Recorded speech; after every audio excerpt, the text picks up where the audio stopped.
Hey everybody, welcome to From the Shed. I'm Todd Foster, and this is my daughter, Maddie. Maddie, why don't you introduce your friends? Okay, so these are some of my best friends. This is Kailani, and this is Claire, and they went to Impact with me this year, so. Yeah, so if you remember, I interviewed Maddie a little bit in episode 10 that talked about her gap year program and like all that God taught her about God's word and leaning in, and so I'm still amazed at all that God's done. Here's a little side note about that. So they're related to Chick-fil-A, so you know it must be good. It's got chicken. But really, what you see, the culture of Chick-fil-A and why the business is the way it is, this is kind of the heartbeat of the family behind it, Impact. And it's actually one of True Kathy's daughters, right?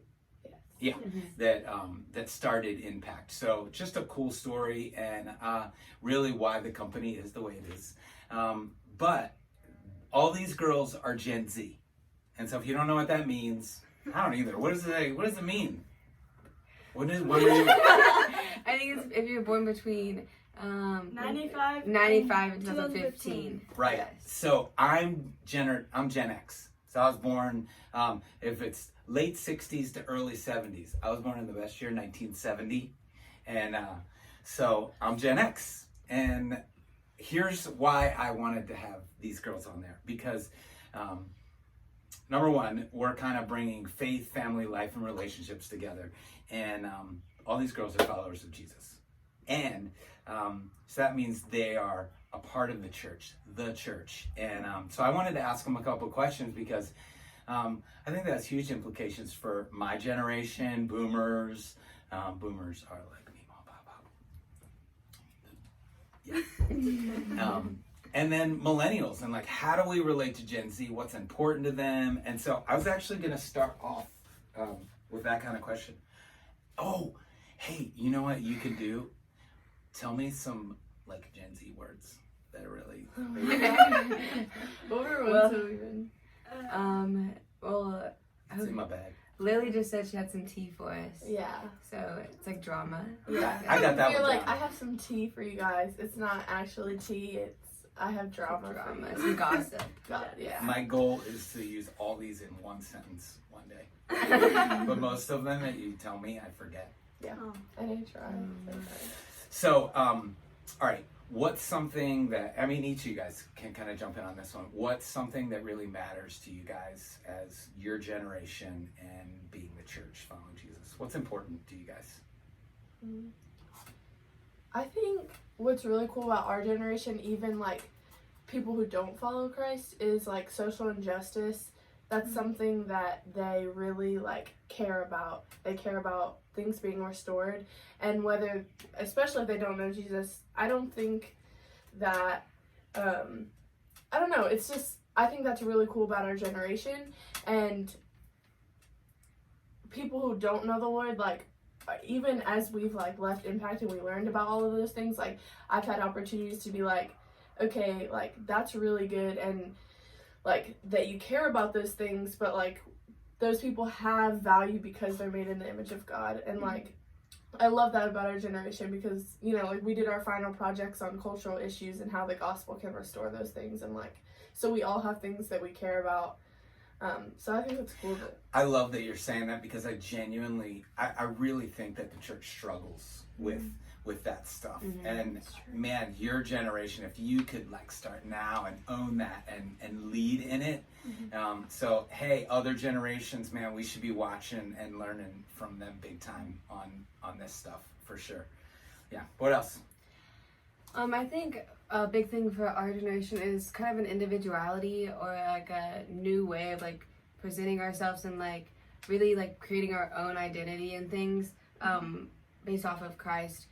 And it's just important for us to find a way to express ourselves and to show how we learn and how we see the world and how we perceive things. It's kind of different than the past generations, and like I feel like we've broadened our horizons a lot on that, and it's really important for us to find new ways to do things, like very innovative and just like kind of out of the box thinking. Yeah. It's really important to our generation. Man, that's so awesome. You know, so I think another thing that I think other older generations struggle with, maybe every older generation struggles with this one, is there's these non-negotiables.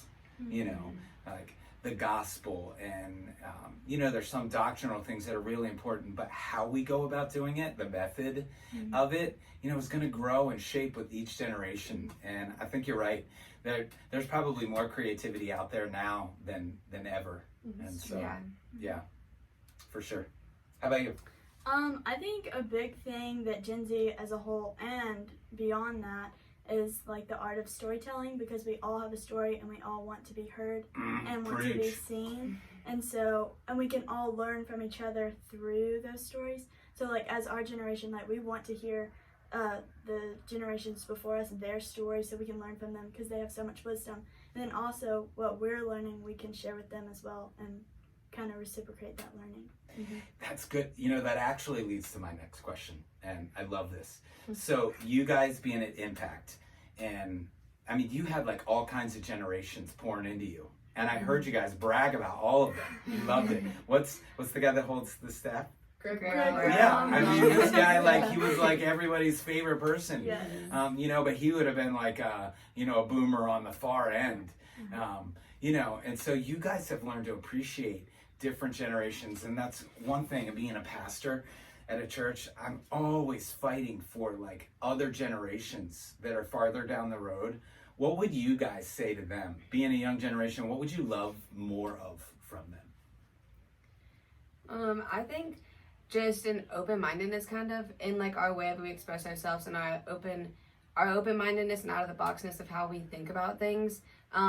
Just like you said, like traditions are good and like legacy is good and it keeps things important and valuable, but also to be able to be open-minded and change a few things, because it just like opens the range of people you can reach. Because if you stay closed-minded and boxed off, like the culture is changing and you have to change with it, or else you're gonna lose like the scope of people that are gonna come and are gonna appreciate what you're saying. I feel like. Yeah, that's good. Yeah. Good. So you guys feel like, because of, maybe because of Impact, that there's value in older generations. Definitely. Sure, Yeah. And maybe that's kind of a little more specific. Like, what would you want more of from them? Because again, I'll say it like this. I find that like people who are like past retirement, they kind of check out and feel like they don't have anything to give. But I long for them to like, man, stay in the game and show us what you've learned. Yeah. Does that make sense? Yes. Yeah. I'd say like we talked about earlier, they care about like people who are being mistreated and social injustice. And so I'd say like, I don't know, we were talking about this earlier, but like Gen Z is very individualistic. Like they want to do their own thing. They always like want to be right. And like that can be really good, but it also can be really dangerous. Like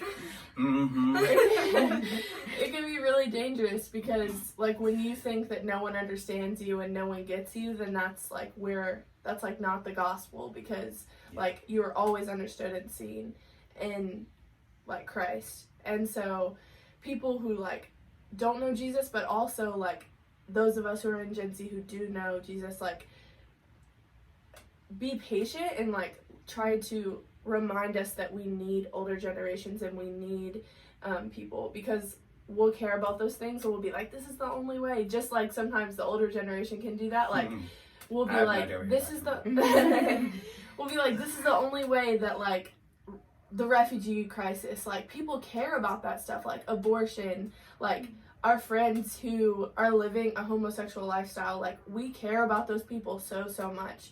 And so like I think that there's different ways to like reach people and people that are struggling, but like I don't know, I think that be patient with us and remind us that like, okay, let's talk through these things. Don't just like get frustrated because we like are so like worked up about those things. I think some people just need like guidance, and they just need people to be like, hey, you're right, that is important, but like let's talk about what we can do to change it. That's actually really good. So this would be a point that I would make. So you guys feel like you would love for older generations to reach out and get to know you, Yes. take you to coffee, have lunches. Yes. Older generations hear this. Do it. They want to get to know you. They want to hear the kind of wisdom that you have and be heard at the same time and celebrated. What else would you say to other generations? Advice?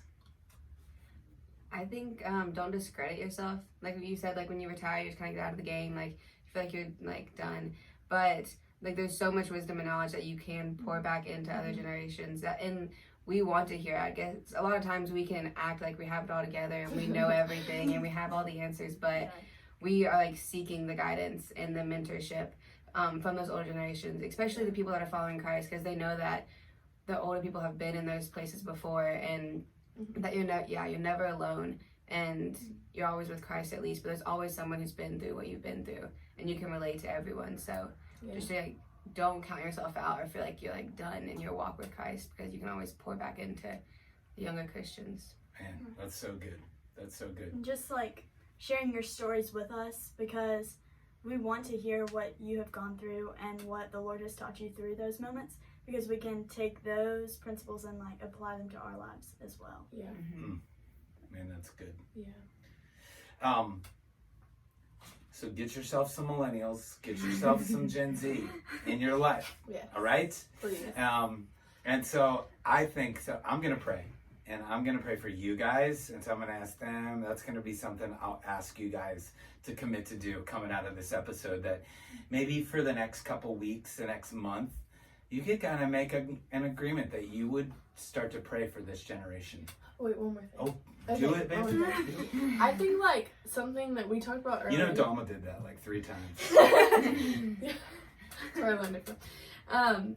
Like we're all in college, like we grew up in fantastic families who love the Lord, but like we all have been to each other's house, and like we love learning things from other families. Like just invite college kids into your home, because that's like it's so good when you're in college to like see how other families like who love the Lord are doing things, and it could be different. Like I've learned things from families like that I babysit for, families that like I have In invited Georgia. us. Yeah. Who invited us to their home after church. Just we didn't even know them. And it's just like really cool to see how other people do things. Like we just want to be a part of things. So like invite us, and just invite us over. Like I love that. I love it. Yeah. Cool. Is that it? yes. Awesome. All right, guys, let's pray. God, thanks so much. Man, it's just refreshing to hear a young generation that loves you, and that loves the church, loves the world fiercely. They really do care about the world. And the truth is, whether it's their generation or mine or another one, we need so much wisdom from you. We just don't have enough on our own. We need one another. And I'm positive your word says that. Corinthians says we belong to one another. We cannot live without each other. And so I pray that like this episode would encourage more interaction, more dependency from one generation to another.